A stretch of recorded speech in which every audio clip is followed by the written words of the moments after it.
ইসরায়েলের মধ্যাঞ্চলে অবস্থিত রাষ্ট্রায়ত্ত প্রতিরক্ষা প্রতিষ্ঠান ইসরায়েল এরোস্পেস ইন্ডাস্ট্রিজের সদর দপ্তর লক্ষ্য করে ড্রোন হামলা চালানোর দাবি করেছে লেবাননের বিদ্রোহী গোষ্ঠী। একই সঙ্গে উত্তর ইসরায়েলের একটি ড্রোন নিয়ন্ত্রণকারী সামরিক ঘাঁটিতেও হামলা চালানো হয়েছে বলে জানিয়েছে গোষ্ঠীটি। এএফপির প্রতিবেদনে বলা হয়েছে, বুধবার রাতে ইসরায়েলের মধ্যাঞ্চলে অবস্থিত IAI এর সদর দপ্তরে ড্রোন হামলা চালানো হয়।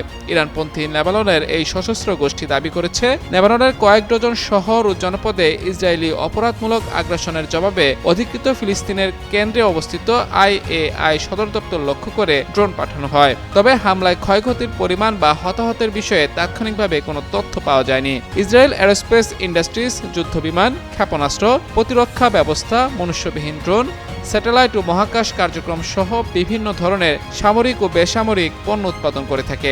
এদিকে হামলার বিষয়ে এখনো কোনো মন্তব্য করেনি ইসরায়েলি প্রতিরক্ষা বাহিনী।